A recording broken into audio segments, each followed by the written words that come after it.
Good morning, student. I am Alok Sharma, science teacher of New St. Stephen Public School, Unit 3rd, and I am going to discuss 12th class chemistry chapter, Surface Chemistry. In this chapter contain adsorption, phenomena of adsorption and some basic terms used in adsorption, characteristics of adsorption, classification, difference between physical and chemical adsorption, effects of temperature of adsorption, adsorption isotherms like Freundlich isotherms, application of adsorptions, catalysis, and so on. So now let's start the first adsorption. And adsorption is the topic of surface chemistry. So basically the surface chemistry is the branch of science which deals the study of surface phenomena of the particular molecules, substances, and etc. So now the adsorption is the phenomena of attracting and retaining the molecules of a substance on the surfaces of a liquid or solid, resulting into a higher concentration of the molecule of the surface is called adsorption. Now what is the cause of adsorption? Unbalanced force of attraction of free valencies which is present at the solid or liquid surface have the property to attract and retain the molecules of a gas or dissolved substances on their surface which they come in contact. For example, ammonia gas placed in contact with charcoal gets absorbed on the charcoal. Students, यहाँ पर हम बात कर रहे हैं adsorption की. तो यहाँ पर एडजॉर्प्शन का जो फिनोमिना है वो भी सरफेस से रिलेटेड ही है. यानी कि इसमें हम जैसे बोल सकते हैं कि जैसे solute plus solvent equal to solution होता है, तो एडजॉर्प्शन होने के लिए आपको दो चीज़ों की ज़रूरत पड़ती है, adsorbate and adsorbent. And adsorbate and जब एडजॉर्बेंट जब इन दोनों का अट्रैक्शन आपस में हो जाता है, then that phenomena is called adsorption. But what is the cause of adsorption? जैसे अगर हम बात करें कि सरफेस टेंशन जो रहती है वो बेसिकली लिक्विड्स पे रहती है. हमने देखा है कि चाहे रिवर है या ओशियंस है, उसकी आउटर मोस्ट लेयर में ही लहरें बनती हैं, और उसके जितना अंदर जाते चले जाएंगे वैसे वैसे जो वाटर है वो काफ़ी शांत होता चला जाता है. इसका मतलब ये है कि वहाँ पर जो सबसे नीचे जो लेयर है और जो बीच में लेयर्स हैं वाटर की, उसके जो मॉलिक्यूल हैं वो हर तरफ से इक्वल एंड अपोजिट फोर्सेस से बंधे हुए हैं. लेकिन सबसे आउटर मोस्ट लेयर के जो मॉलिक्यूल्स होते हैं वो केवल 3 साइड से फोर्स ऑफ अट्रैक्शन से बने हुए हैं, लेकिन एक फोर्स है जो उनके ऊपर लग नहीं रहा है, जिसकी वजह से वो अनबैलेंस हो रहे हैं. तो वो अनबैलेंस फोर्स वही डिसबैलेंस कॉज करता है उस आउटर मोस्ट लिक्विड लेयर में, जिसकी वजह से वो हमें हिलती हुई नज़र आती है. That phenomena is called surface tension. तो ठीक बिल्कुल वैसे ही हम यहाँ वही कॉन्सेप्ट एडजॉर्प्शन में लेंगे स्टूडेंट्स की कोई भी दो सरफेसेस आपस में कांटेक्ट में कैसे आ जाती हैं. Basically adsorption is pure surface related form phenomena, not whole body. यानी कि एडजॉर्प्शन अगर कभी होगा या किसी भी सरफेसेस दो सरफेसेस के बीच में हो रहा है तो वो केवल और केवल सरफेस फिनोमिना कहलाएगा, होल बॉडी फिनोमिना नहीं कहलाएगा. वो इसलिए क्योंकि किसी भी ऑब्जेक्ट्स की मॉलिक्यूल्स की जो आउटर सरफेसेस हैं उनमें अनबैलेंस फोर्सेस रहते हैं, जो कि दो सरफेस आपस में कांटेक्ट करने के बाद में एक दूसरे से वो फोर्सेस को बैलेंस करती हैं, जिसकी वजह से हमें दो सरफेसेस का आपस में कांटेक्ट मिलता है, कांटेक्शन मिलता है. देन हम कह सकते हैं कि यहाँ पर एडजॉर्प्शन है. जैसे कि हम बात करते हैं कि अगर फेविकॉल को अगर हम कागज़ पे लगाते हैं तो वो उससे अडेयर कर जाता है. वो इसलिए क्योंकि जो आउटर लेयर है जो पेपर की वो अनबैलेंस है, और उसको बैलेंस करने के लिए फेविकॉल ऊपर से हम लगाएंगे तो वो उसके आउटर मोस्ट वो जो लेयर है उसको बैलेंस कर देगा. दैट केस हम कह सकते हैं कि वो एडजॉर्ब हुआ है, Fevicol is adsorb on the surface of paper. तो इस केस में फेविकॉल जो है वो बन जाता है एडजॉर्बेट, और जो पेपर है वो बन जाता है हमारा एडजॉर्बेंट. और जब ये दोनों आपस में कांटेक्ट में आ जाते हैं that phenomena is called adsorption. जैसे इसमें हम ये मैंने एक फिजिकल एग्जांपल लेकर दिखाया है, लेकिन अगर हम यहाँ पे देखें कि अमोनिया गैस है NH3, उस गैसेस को अगर हम बात करें कि उस गैस को अगर हम चारकोल के कांटेक्ट में लाएंगे तो हमें पता है कि जो चारकोल है वो एक बहुत अच्छा एडजॉर्बेंट होता है. तो वो जो चारकोल है वो सारी अमोनिया गैस को एडजॉर्ब कर लेगा.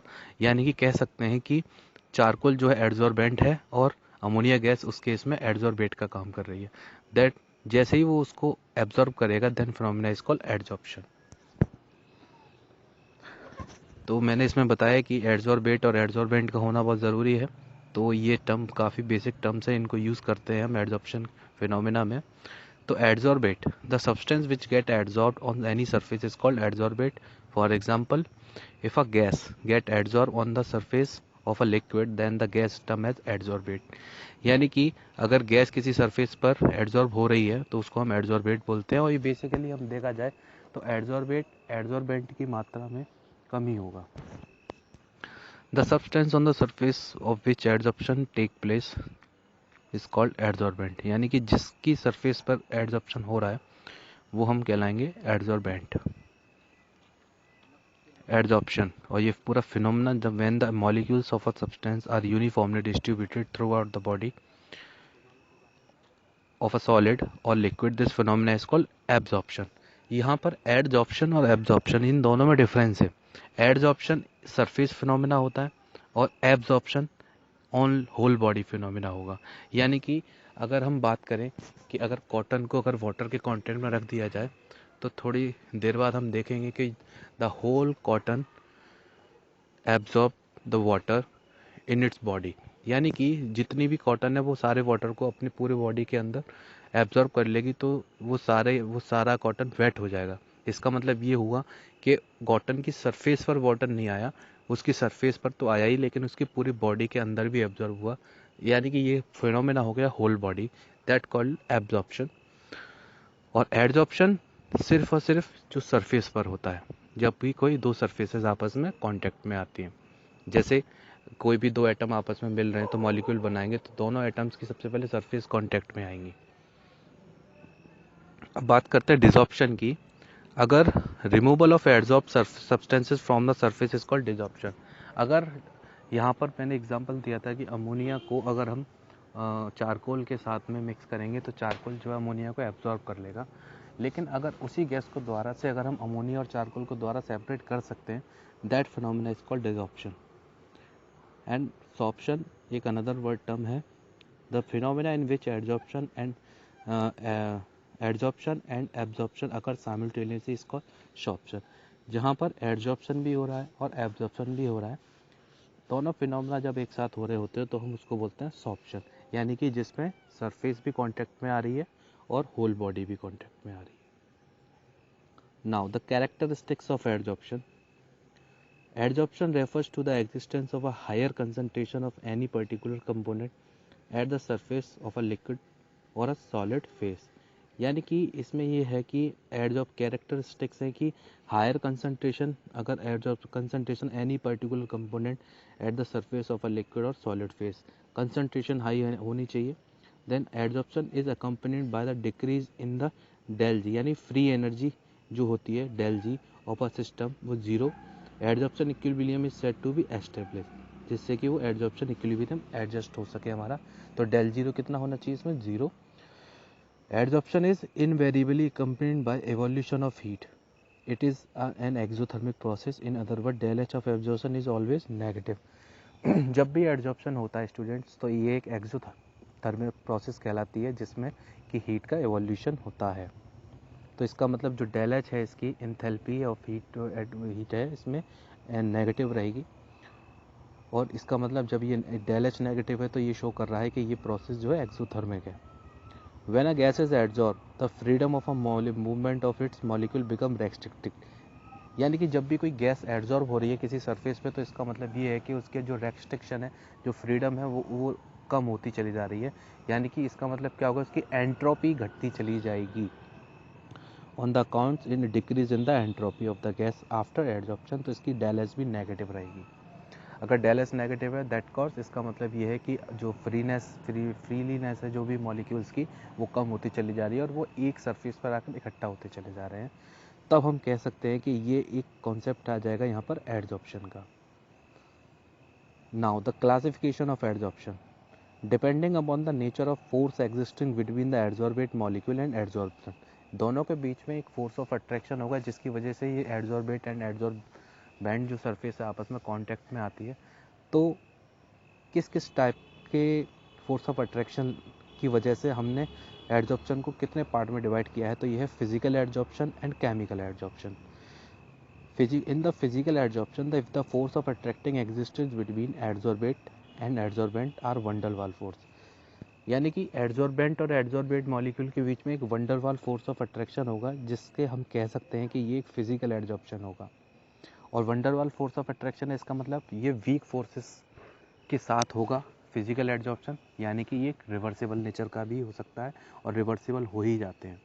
यानी कि जितने भी फिजिकल एडजॉर्प्शन है वो रिवर्सिबल नेचर के होते हैं due to presence the van der Waals forces between the adsorbate and adsorbent molecule. This type of adsorption is known as physiosorption, यानी कि फिजियोसॉर्प्शन भी बोल सकते हैं और van der Waals एडजॉर्प्शन भी बोल सकते हैं. It can be easily reverse by heating और डिक्रीजिंग द प्रेशर, यानी कि अगर हम प्रेशर को कम कर दें या हीट दे दें तो हम फिजिकल एडजॉर्प्शन को वापस हम डिसॉर्प्शन में कन्वर्ट कर सकते हैं. Then it will be separated. Now the chemical adsorption, if the force of attracting between the adsorb particle and adsorbent are almost of the same strength at the chemical bond, यानी कि जब दो कोई भी molecules आपस में contact में आते हैं तो उनके बीच में जो बॉन्ड होता है वो काफ़ी स्ट्रॉन्ग बॉन्ड बनता है. इफ़ द बॉन्ड इज आयनिक, तो उतनी ही स्ट्रेंथ का अगर बॉन्ड अगर इनके बीच में प्रेजेंट है, in that case chemical adsorption है.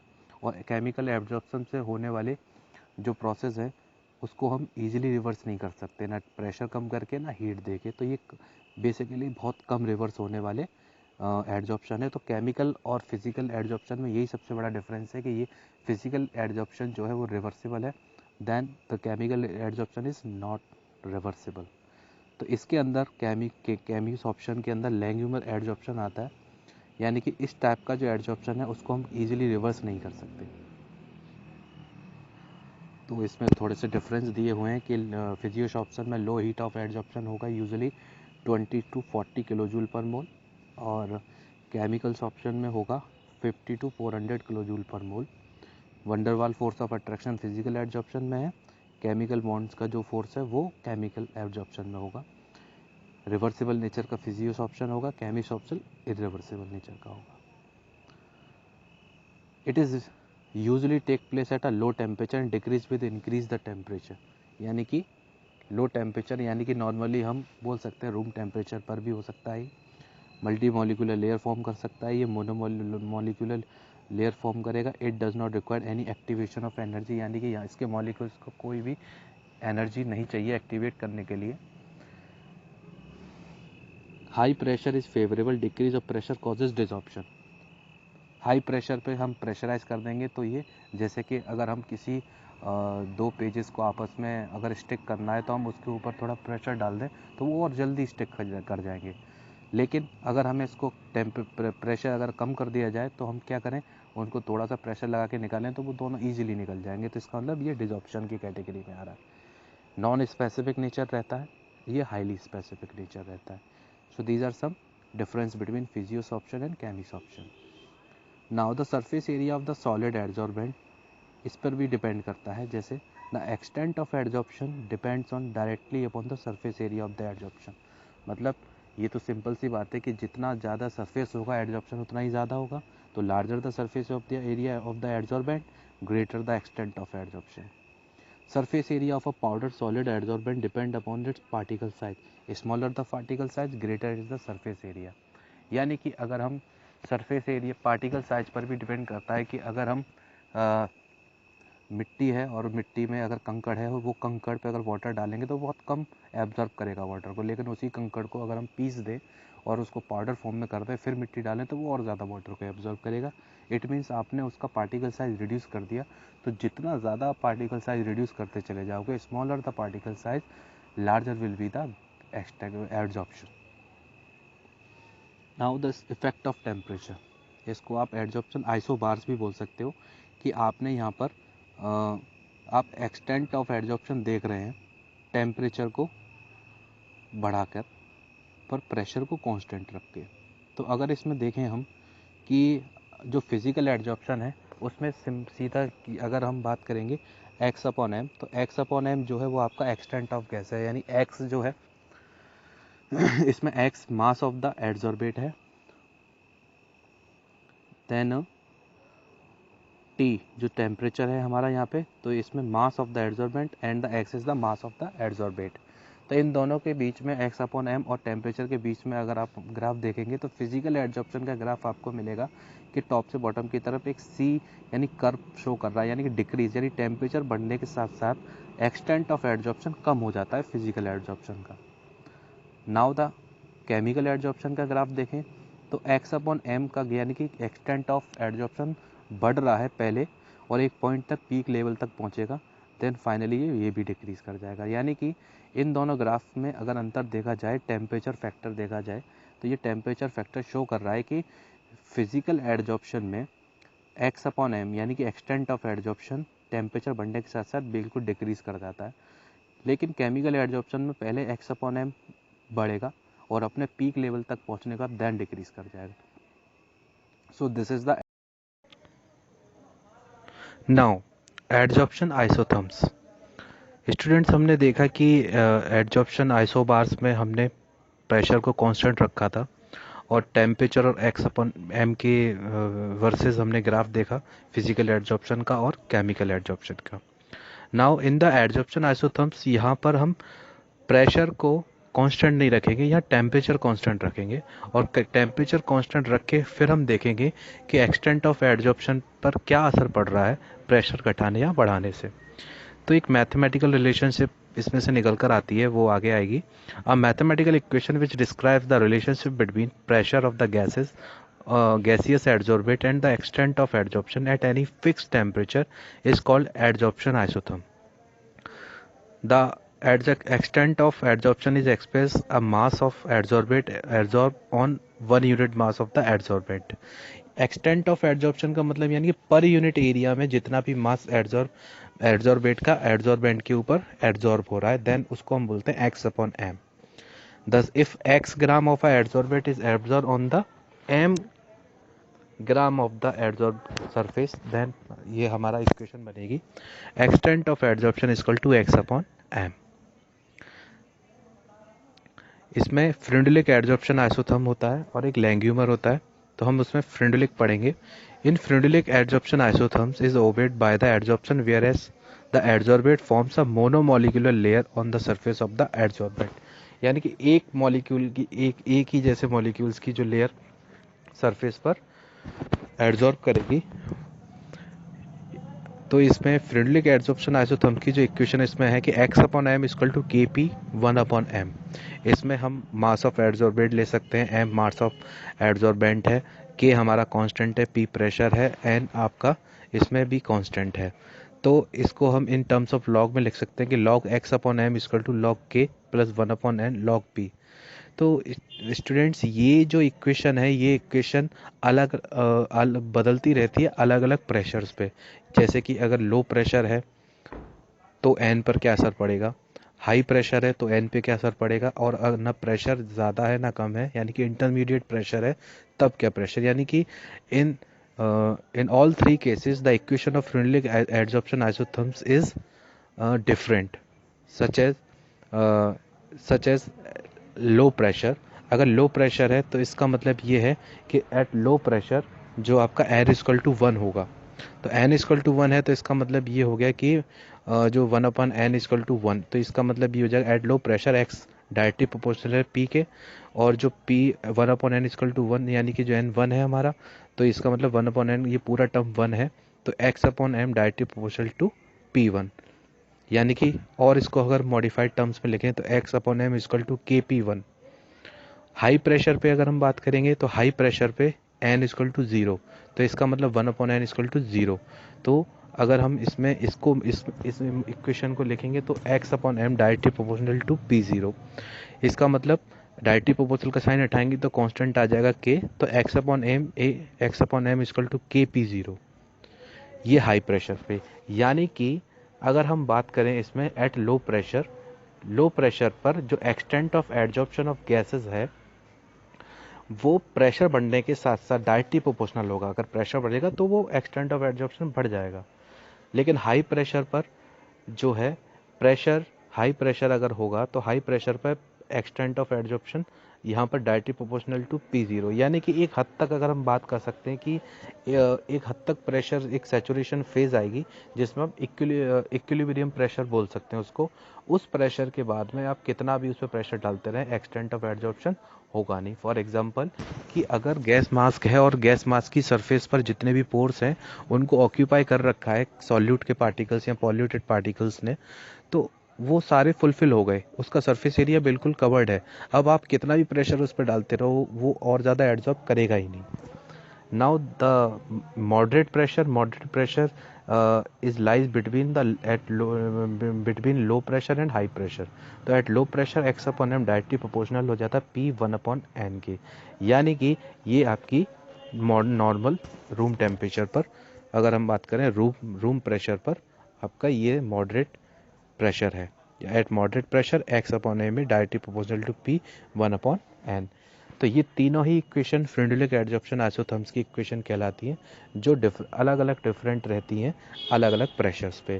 तो इसका मतलब फ्रिंडुलिक एडजॉर्प्शन आइसोथर्म्स और आइसोबार, यानी एडजॉर्प्शन आइसोथर्म और एडजॉर्प्शन आइसोबार्स में डिफरेंस यही है स्टूडेंट कि वहाँ पर यहाँ पर हमने टेम्परेचर को कांस्टेंट रखा हुआ है, वहाँ पर प्रेशर को कांस्टेंट करते हैं। तो एक्सटेंट ऑफ एडजॉर्प्शन आइसोथर्म्स में x अपॉन वर्सेस p के देखते हैं, और वहाँ पर x अपॉन वर्सेस t के देखते हैं। वहाँ पर p कांस्टेंट रहता है या t कांस्टेंट रहता है। एप्लीकेशन ऑफ एडजॉर्प्शन, तो ये एक बहुत बेसिक से एप्लीकेशंस हैं इसमें। जैसे गैस मास्क है, गैस मास्क बनाने में कि गैस मास्क है तो गैस मास्क इसलिए कि जो पॉल्यूशन है उसको कंट्रोल, जब भी पॉल्यूशन ज़्यादा हो जाता है इन्वायरमेंट में तो हम एयर को प्यूरिफाई करने के लिए ये लगा लेते हैं, ताकि पॉल्यूटेड पार्टिकल्स ब्रीथिंग में, अगर आप ब्रीथिंग प्रोसेस में अंदर ना चले जाएं लंग्स के अंदर, तो हम गैस मास्क के फॉर्मेशंस में एडजॉर्प्शन का एप्लीकेशन है, क्योंकि उसके आउटर सरफेस पर स्टिक करेंगे ये सॉल्यूट पार्टिकल्स। डीह्यूमिडिफिकेशन, जैसे सिलिका है, सिलिका की बॉल्स वगैरह यूज़ करते हैं नए जो बैग्स आते हैं उसमें, और काफ़ी सारे प्रोडक्ट्स में भी सिलिका यूज़ होता है उसको डीह्यूमिडिफाइड करने के लिए। Removing of colouring matter from the solution, अगर चारकोल है तो एक बहुत अच्छा एडजॉर्बेंट है, वो कलरिंग मैटर को डीकलराइज कर देगा। Heterogeneous catalyst, mostly heterogeneous catalyst reactions proceed through the adsorption of gases reactant on solid catalyst. Now the next topic is catalysis. Students, catalysis वो पूरी प्रोसेस, यानी कि एक ऐसी केमिकल रिएक्शन जिसमें कैटलिस्ट का यूज़ है। With the help of catalyst the reactant converted into the product, that phenomena is called catalysis. For example, potassium chloride when heated strongly decomposes slowly giving die oxygen, यानी कि potassium chloride को अगर हम heat करेंगे strongly 653 से 873 kelvin पे, तो वो इजीली डिकम्पोज हो जाएगा and it converted into 2 KCl + 3O2। ये एक नॉर्मल कंडीशन है कि नॉर्मल कंडीशन में पोटेशियम क्लोराइड पे से अगर आपको ऑक्सीजन प्रोड्यूस करानी है तो उस कंडीशन में आप जो है उसको टेम्परेचर को 653 से 873 केल्विन के बीच में ही रखना पड़ेगा।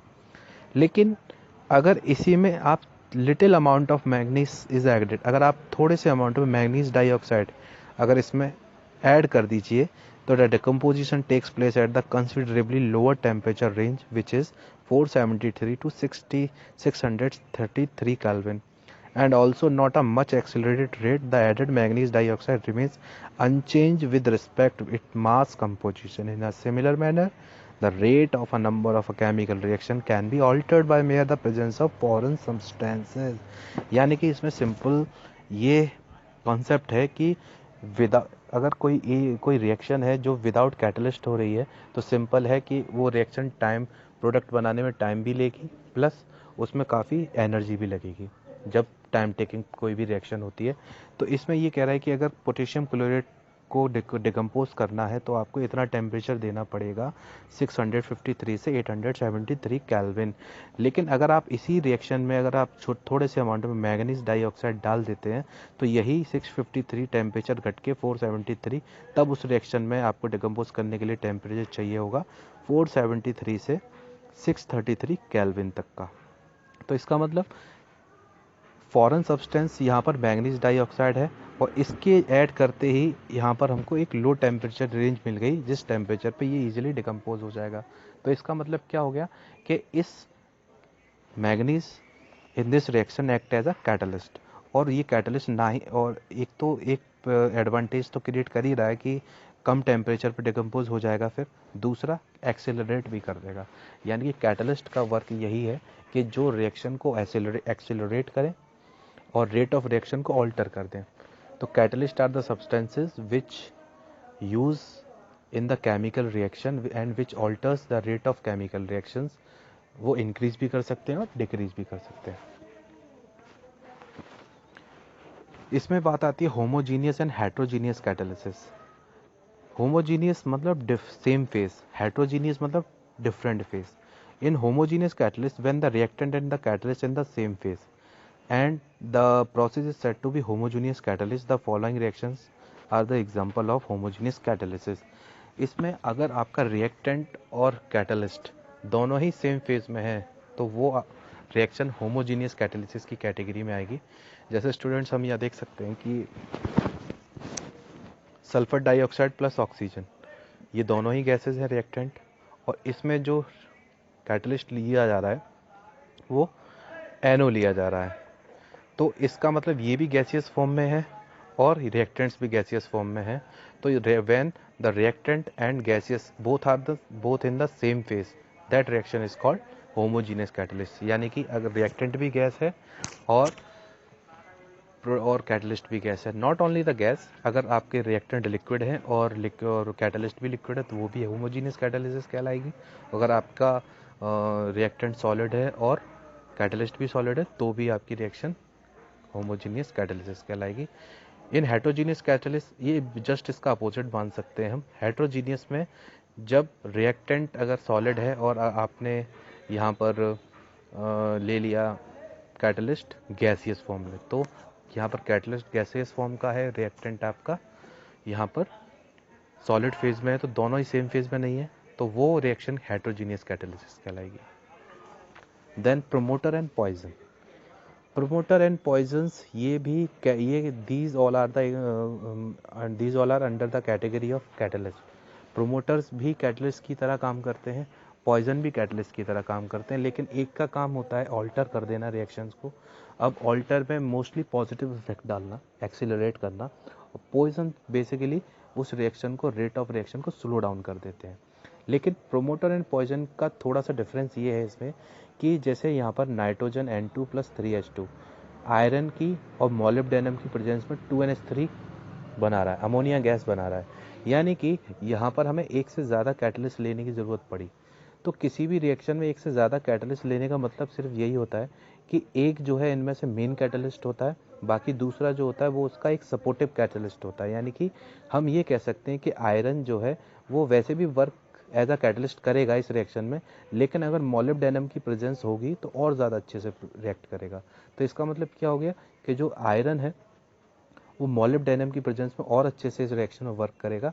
तो इन दैट केस ये मोलिब्डेनम जो है एक प्रोमोटर की तरह काम कर रहा है, जहाँ पर जो आयरन को प्रमोट कर रहा है बहुत अच्छे से काम करने के लिए और इस रिएक्शन को एक जल्दी से होने के लिए। But in the case of poison, poison के केस में भी पॉइजन के केस में अगर ऐसा होता कि मोलिब्डेनम जो है वो एक नेगेटिव इफेक्ट डाल रहा होता आयरन पे, और वो उसको रेट ऑफ रिएक्शन को पॉजिटिव इफेक्ट डालने की जगह आयरन को नेगेटिव इफेक्ट के लिए अगर प्रमोट करता, तो इन दैट केस मोलिब्डेनम जो है वो पॉइजन्स की कैटेगरी में आ जाता है।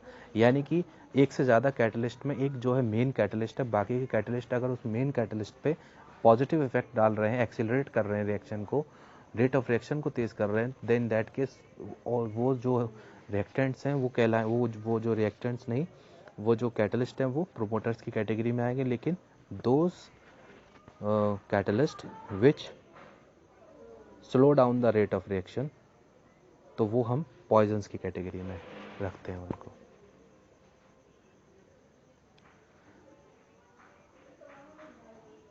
Now these are the some examples of heterogeneous catalyst. इसमें जैसे कि सल्फर डाइऑक्साइड, और यहाँ पर ये गैस है और ये प्लेटिनम सॉलिड है।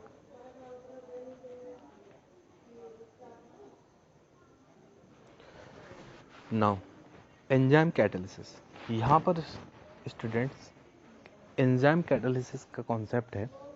अब जो एंजाइम कैटालिसिस का अगर इसमें कॉन्सेप्ट है तो इसमें अगर हम बात करते हैं तो एंजाइम भी एक कैटलिस्ट की तरह वर्क करते हैं, लेकिन कैटलिस्ट और एंजाइम में डिफरेंस है। दोनों में ये कुछ ना कुछ तो डिफरेंस है ही, जिसमें हम कैटलिस्ट की बात अलग करते हैं और एंजाइम की बात अलग करते हैं। तो what is the main difference between these two words, catalyst and enzyme? लेकिन कैटलिस्ट और enzymes both are alter the reaction, यानी कि ये दोनों ही केमिकल रिएक्शन को ऑल्टर कर सकती हैं। मतलब यानी कि कैटलिस्ट का भी वर्क यही है कि रेट ऑफ रिएक्शन को इंक्रीज और डिक्रीज करना, और कैटलिस्ट का भी वर्क यही है रेट ऑफ रिएक्शन को इंक्रीज और डिक्रीज करना। लेकिन सबसे बड़ा डिफरेंस क्या है इन दोनों के बीच में? कैटलिस्ट को हम केमिकल रिएक्शन के केस में यूज़ करते हैं इन द लेबोरेटरी, और अगर हम केमिस्ट्री की भाषा में बात करेंगे तो हम कैटलिस्ट वर्ड का यूज़ करेंगे। लेकिन इन the case of enzyme, enzyme भी कैटलिस्ट की तरह ही वर्क करते हैं, लेकिन enzymes alters the rate of reactions, not rate of reaction, rate of biochemical reactions. यानी कि जो भी लिविंग बॉडीज है, लिविंग सेल है, उसके अंदर जो भी प्रोसेस हो रही है, जैसे कि कार्बोहाइड्रेट का ब्रेकडाउन हो रहा है, प्रोटीन का ब्रेकडाउन हो रहा है, बहुत सारी ग्लाइकोलाइसिस प्रोसेस हो रही है और क्रेब्स साइकिल चल रही है, तो बहुत सारा फॉस्फोरस साइकिल है, यानी जितनी भी साइकिल चल रही हैं उनमें सब में कहीं ना कहीं एंजाइम का रोल है। और लेकिन ये सारी जो साइकिल्स हैं, सारी जो रिएक्शन है, वो एक ह्यूमन बॉडी और एक लिविंग सेल के अंदर होती है, इसीलिए हम इसको बायोकेमिकल रिएक्शंस बोलते हैं। तो बायोकेमिकल रिएक्शंस की रेट को और ऑल्टर करना, उनकी रेट ऑफ रिएक्शन को बढ़ाना या रेट ऑफ रिएक्शन को घटाना, वो काम एंजाइम्स का होता है। तो enzyme is use in the case of enzymes is used in the case of biochemical reaction, while catalyst is used in the case of chemical reactions. So there are number of cavities present on the surface of colloidal particles of enzyme. These cavities are of characteristics of shape, possesses active group like NH2, COOH, HS or OH. These are actually the active centers of the surface of the enzyme particles. The molecules of the reactant, which have complementary shape, fit into these cavities just like a key fits into a lock. On the presence of active group, one activated complex is formed when the decomposes to yield the product. Students, इसमें enzyme जो mechanism है कि कोई भी enzyme work कैसे करता है biochemical reaction में, जैसे फॉर एग्जांपल हमने देखा है कि कार्बोहाइड्रेट के मेटाबॉलिज्म को यानी ब्रेकडाउन को एमाइलेज एंजाइम की ज़रूरत होती है, जबकि पेप्सिन के ब्रेकडाउन को ज़रूरत होती है, बात करें तो प्रोटीन्स के ब्रेकडाउन को अगर हम करेंगे तो वो पेप्सिन एंजाइम की मदद से होगा। तो इन दोनों में ऐसा क्या है कि जो पेप्सिन एंजाइम है वो कार्बोहाइड्रेट को ब्रेक डाउन नहीं कर सकता, और जो एमाइलेज एंजाइम है वो प्रोटीन्स को डाइजेस्ट नहीं कर सकता या डिसोशिएट नहीं कर सकता। वो सिर्फ और सिर्फ इसमें जो एक वर्ड लिखा हुआ है ना, surface of the colloidal particle enzyme cavities present, यानी कि हर एंजाइम के सरफेस पर एक अपनी खुद की एक्टिव साइट होती है, और उस एक्टिव साइट का जो है वो अलग शेप होता है। जैसे हर लॉक की जो की है वो अलग होती है, यानी कि एक ही की से दुनिया के सारे लॉक्स नहीं खोले जाते, अलग अलग लॉक्स के लिए अलग अलग की है। वो इसलिए क्योंकि उस की जो सरफेस पर जो डिज़ाइन है वही डिज़ाइन वो उस लॉक के अंदर सरफेस पर है, जब उससे जब कांटेक्ट आएगा तभी वो लॉक खुलेगा, ओपन होगा। बिल्कुल ठीक इसी तरीके से अगर हम बात करें इसमें, तो कोई भी एंजाइम जो है वर्क पर्टिकुलर सब्सटेंस पे, कंपाउंड पे इसीलिए वर्क कर पाता है क्योंकि वो उसी की सरफेस जैसा ही होता है, और उस सरफेस को हम एक्टिव सरफेस बोलते हैं।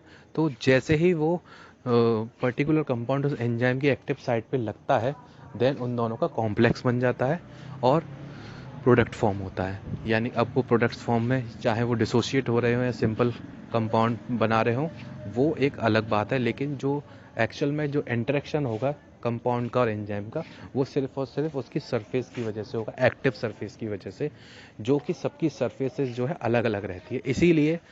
इसीलिए प्रोटीन्स की सरफेस पर जो पेप्सिन एंजाइम वो अट्रैक्ट करता है, और कार्बोहाइड्रेट की सरफेस पर जो है वो एमाइलेज एंजाइम अट्रैक्ट करता है, इसी क्योंकि उन दोनों की सरफेस एक दूसरे से मैच करती है। और अगर प्रोटीन जो है एमाइलेज को क्यों नहीं बाइंड करता, क्योंकि उन दोनों की सरफेस एक दूसरे से डिफरेंट है, तो बिल्कुल एक अलग ताला और अलग चाबी वाली बात आ जाएगी इसमें। इसीलिए जो प्रोटीन है वो डाइजेस्ट नहीं होती कार्बोहाइड्रेट वाले एंजाइम से। जैसे अब इसको थोड़ा सा हम डायग्रामेटिकली और समझ लेंगे। इसमें देखिए कि जब हम केमिकल रिएक्शन में हम रिएक्टेंट की बात करते हैं और रिएक्टेंट कन्वर्ट होता है प्रोडक्ट में, और अगर वो रिएक्शन कैटेलाइज है तो कैटलिस्ट भी प्रेजेंट होगा। तो with the help of catalyst हम रेट ऑफ रिएक्शन को चेंज कर सकते हैं। लेकिन यहाँ पर in the biochemical reaction reactants को हम सबस्ट्रेट बोलते हैं। तो जो सबस्ट्रेट है उसको हम एस से डिनोट करते हैं। तो यहाँ पर मान लीजिए कि ये आपका एंजाइम है, ये एंजाइम है एमाइलेज, और इसको बाइंड करना है कार्बोहाइड्रेट से। तो हम देख सकते हैं कि हर एंजाइम के पास में एक पर्टिकुलर एक्टिव साइट होती है, और यही एक्टिव साइट रिस्पॉन्सिबल होती है इस एंजाइम को बाइंड करने के लिए। अब स्टूडेंट देख सकते हैं कि जैसा इसकी सरफेस पर जो शेप है वही शेप एंजाइम की एंजाइम की साइट पर भी है। तो इसका मतलब ये है कि ये इसके लिए एक एग्जैक्ट की है, और जो सबस्ट्रेट है वो इसके लिए एक एग्जैक्ट लॉक का काम कर रहा है। तो जैसे ही ये दोनों आपस में मिल जाएंगे तो ई और एस का कॉम्प्लेक्स यानी कि एंजाइम प्लस सबस्ट्रेट का कॉम्प्लेक्स बन जाएगा, और जैसे ही इन दोनों का बाइंडेशन हो जाएगा तो ई S complex convert into the EP complex. EP complex का मतलब ये होता है कि जैसे ही एंजाइम सबस्ट्रेट पे, अब एंजाइम सबस्ट्रेट पर लग क्यों रहा है, क्योंकि उसको उसके अंदर कोई भी रिएक्शन करानी है। जैसे अगर मान लें कि यहाँ पर ये सुक्रोज शुगर है, और सुक्रोज शुगर को एमाइलेज एंजाइम जो है जैसे बाइंड करेगा, तो एमाइलेज एंजाइम का काम क्या है कि वो सिंपल शुगर्स में कन्वर्ट कर देगा। तो जैसे ही ये जो सुक्रोज शुगर है इसमें इसका प्रोडक्ट बनना स्टार्ट हो जाएगा, और जो एंजाइम की प्रेजेंस में इसमें बायोकेमिकल रिएक्शन होना स्टार्ट हो जाएगी, और ये प्रोडक्ट में कन्वर्ट हो जाएगा। तो थोड़ी देर के लिए जो ईएस कॉम्प्लेक्स है वो कन्वर्ट होगा ईपी कॉम्प्लेक्स में, देन आफ्टर प्रोडक्ट अलग हो जाएगा, आपका एंजाइम अलग हो जाएगा। ठीक उसी तरह से जिससे कि केमिकल रिएक्शन में कैटलिस्ट का कोई भी वर्क नहीं होता प्रोडक्ट फॉर्म करने में, ये सिर्फ और सिर्फ रेट ऑफ रिएक्शन को ऑल्टर करता है। ठीक उसी तरीके से हमारे ह्यूमन बॉडी के, ह्यूमन सेल्स के जितने भी एंजाइम वो इसी तरह वर्क करते हैं, बिल्कुल लॉक एंड की मैकेनिज्म पे। So thus the enzyme catalyze the reaction may be considered to be the process in two step, यानी कि जैसा कि मैंने बताया पहले स्टेप में क्या होगा, ई और एस की बाइंडिंग यानी एंजाइम प्लस सबस्ट्रेट की बाइंडिंग होगी, प्लस तो उससे बन जाएगा enzyme E S complex. Then उसके बाद जो ई एस कॉम्प्लेक्स है वो कन्वर्ट होगा प्रोडक्ट में, तो देन ये बन जाएगा E P complex. Then E P complex further converted into E plus P यानी प्रोडक्ट प्लस एंजाइम के उसमें। तो इस तरीके से कोई भी जो रिएक्शन है स्टूडेंट्स कैटेलाइज होती है, और सब बॉडी के जितने भी एंजाइम्स हैं वो इसी तरीके से वर्क करते हैं। So this is all about the enzyme catalysis, what is the difference between catalyst and enzymes, promoter and poisons, homogeneous heterogeneous catalysis, application of adsorption, some basic concepts of adsorptions and adsorption isotherms, Langmuir isotherms, and theory of adsorption. Thank you.